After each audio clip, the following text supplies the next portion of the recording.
উনি সফরে বেরিয়েছেন হাদিস কালেকশনের জন্য। প্রচন্ড শীতের রাত, উনি মাগরিবের নামাজ এশারের নামাজ পড়ে একটা মসজিদে শুয়ে পড়লেন, আর শুয়ে শুয়ে হাদিস পড়তেছেন। কি পড়তেছেন? কথা বলেন। আর মনে মনে ভাবলেন রাতটা মসজিদে কাটায় দেই, ফজরের নামাজ পড়ে আবার বেরোবো।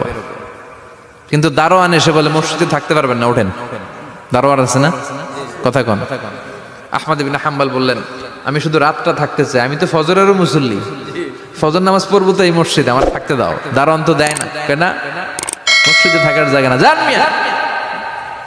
উনি যে আহমদ ইবনে হাম্বল এটা চিনে নাই, থাকতে দেয় না। কি করবে এখন? উনি কাঁথা গুছিয়ে হাদিসের কিতাব নিয়ে কাদের মধ্যে ব্যাগ নিয়ে মসজিদ থেকে বেরোয় গেলেন। কি আর করবেন, প্রচন্ড শীত, আর কাঁপতেছেন, বুড়ো মানুষ। পথিমধ্যে দেখলেন বাজার, বাজার একজন খাব্বাজ, শাবুন খাব্বাজ, যুবক রুটি বিক্রেতা। সে রুটি বিক্রি করে, চুলার মধ্যে রুটি সেকে। সে যে সালাম দিল আসসালামু আলাইকুম, যুবক বলে ওয়ালাইকুম আসসালাম। আহমদ ইবনে হাম্বল বলে যুবক আমার যাওয়ার জায়গা নেই, সফরে বেরিয়েছি, খুব শীতে কষ্ট পাচ্ছি, রাতে যদি তোমার এই চুলা থেকে একটু আগুন পোহাই কোনো সমস্যা? যুবক বলে না না সমস্যা না, আহলান ওয়া সাহলান, খোশ আমদেদ, আসেন আসেন, আপনি আগুন পোহাইলে আমার সমস্যা কি? সুবহানাল্লাহ পড়েন।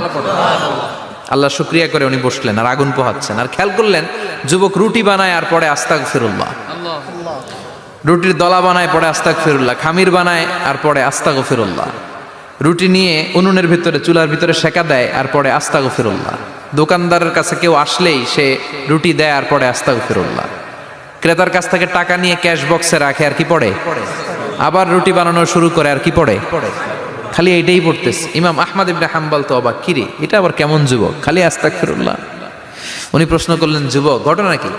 আসার পর থেকেই তোমার দেখতেছি তুমি রুটি বানাও, রুটি বিক্রি করো আর পড়ো আস্তাগফিরুল্লাহ, মালাকা ইয়া শাবাব।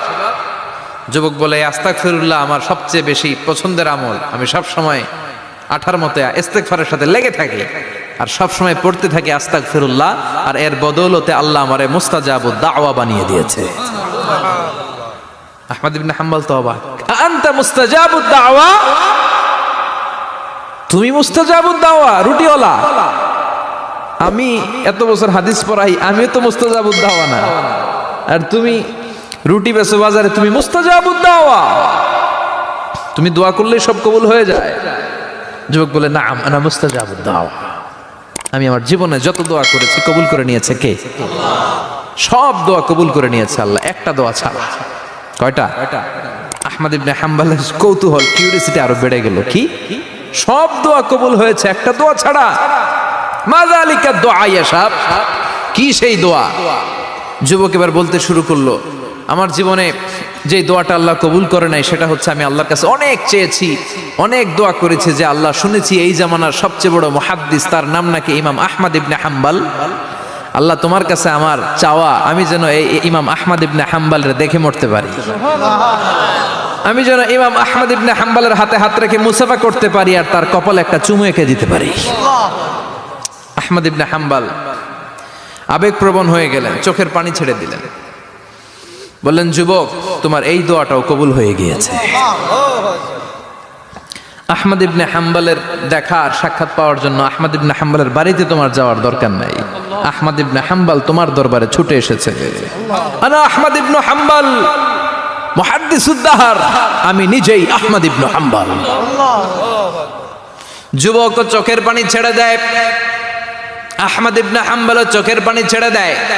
যুবক চিৎকার মেরে ইমাম আহমদ ইবনে হাম্বলকে জড়িয়ে ধরে, হাতে হাত রেখে মুসাফা করে, কপালের মধ্যে চুমু খায় আর আল্লাহর শুকরিয়া করে বলে ও ইমাম আসলে এই দোয়াটাও আল্লাহ আজকে কবুল করে নিল। বিশ্বাস হয়? সবসময় ইস্তেগফার পড়লে আপনার দোয়াগুলোর এইভাবে কবুল করে নিবে কে? এই পাঁচটা জিনিস পাবেন সবসময় যদি ইস্তেগফারের সাথে লেগে থাকেন। রাজি আছেন তো?